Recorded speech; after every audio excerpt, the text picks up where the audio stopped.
I feel it. I feel a controversial take of the day coming along, but I don't have anything in mind for this video. So let's just take some time to air out some grievances. Consumerism. It ain't it, man, okay? And it takes many disguises. I feel as though the prepping community, we all know firearms community, consumerism. But the prepping community, this is what has always let me down about it. It is just consumerism hiding underneath a blanket. Like, it's three consumerists in a trench coat pretending to be Billy Badass who's going to survive the nuclear winter. And it's not just me saying this shit. Go look at any thumbnail for the Canadian prepper. The world is ending tomorrow. You need to buy these 3 types of pizzas so that you don't kill yourself in your bunker. The world's not ending tomorrow.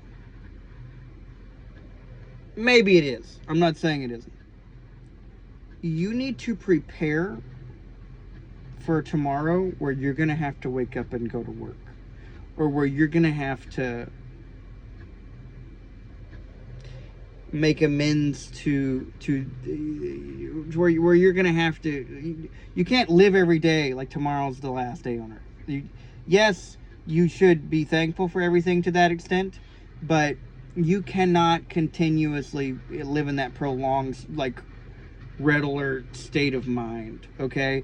You are a person in a society, even if you're not in society. And I don't want anybody to feel like they have to participate in society, but let's be honest, it's kind of like a plague, and we're all here. And while we're here, we should accept the benefits that come with it. There are tons of benefits, one of which is that people get to post their videos about how the world's ending.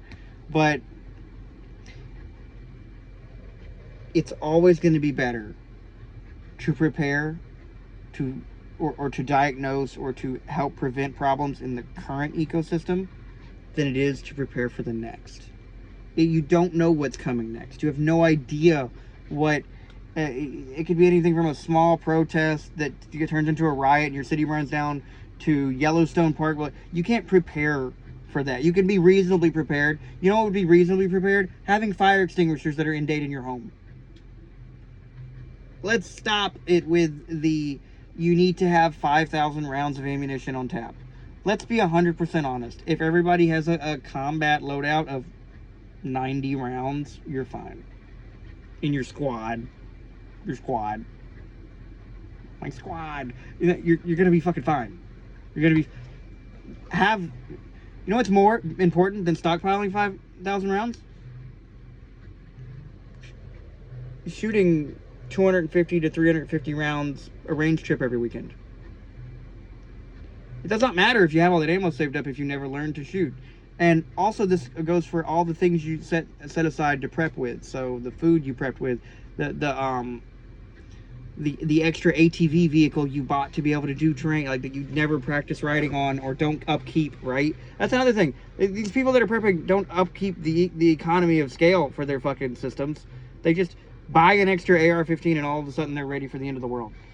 Sure, you can mob and pillage your way like into success doing that, I'm sure.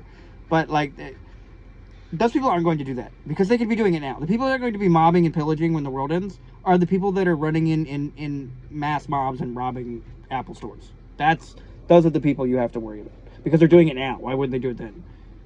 Oh my god, this is my non-specific controversial take of the day. Have in-date fire extinguishers in your home and go take a Stop the Bleed class.